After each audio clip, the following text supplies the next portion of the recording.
is to project the good news through the modern means of media. These are his weapons and equipment. He's been well endowed, well equipped for all that. So we are lucky to have him. He's a gentleman. He's a man of the people. He's loved by so many people. You can see from the crowds. People have come from everywhere, even non-Catholics. The Anglican and Methodist Archbishop came. They have been looking for him for the past 2 years. Came to my house. They met for the first time today. Just meeting, hearing about him from international meetings and connections.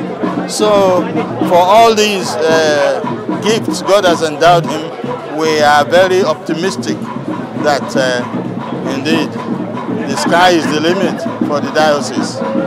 We continue to support him with our prayers. Every leader needs prayer support, and we are different. No doubt. I have used my God-given talent. He's going to use his own to further God's plan for his people. In his infinite mercy, God is so good. I'm now 38 years a bishop, and I see how he distributes his gifts all around. And Bishop Badejo is one of those gifts. I look at the Universal Church. You must have heard in the homily of today, Archbishop Onayekon talk of the face when young bishops had to undertake the responsibility of carrying the church on in the early 70s.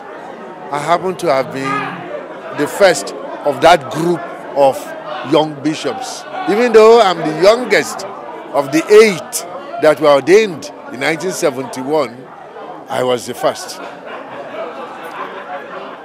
With Bishop Makosi. And by now, I'm the oldest active Catholic bishop in Nigeria. When I look back, I see the truth of Christ saying that he will never leave his church untended. I see the crop of bishops he has chosen all over the country, and each one fitting into his own area of the church. I see the marvel that he is performing in their lives.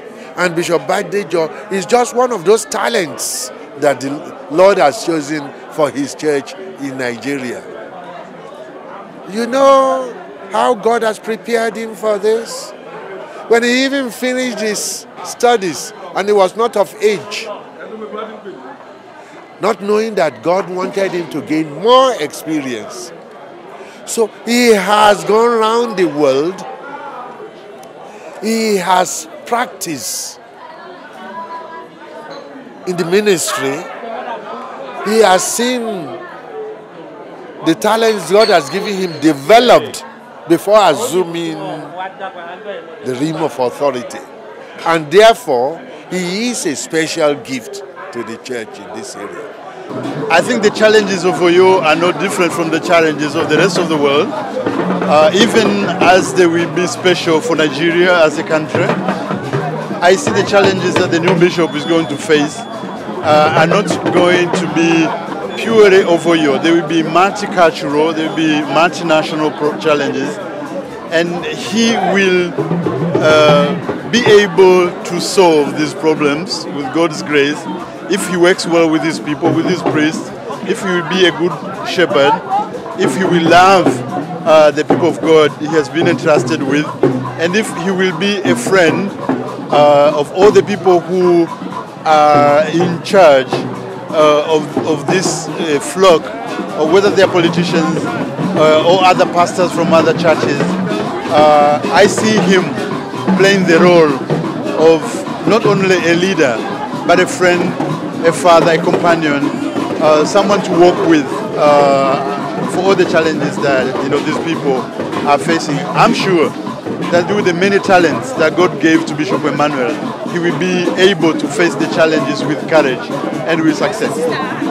Bishop Emmanuel is a loving, kind-hearted, compassionate, ever ready to help anybody that comes his way, cheerful, able to solve your problem at any given time.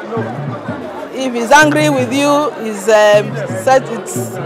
tells you and it gets out of his mind as soon as he tells it out. He doesn't keep grudge, he doesn't bother anybody, he's loving. That's it, just it. He's just a loving person. As a brother-in-law, very kind, compassionate, prayerful, and a good shepherd.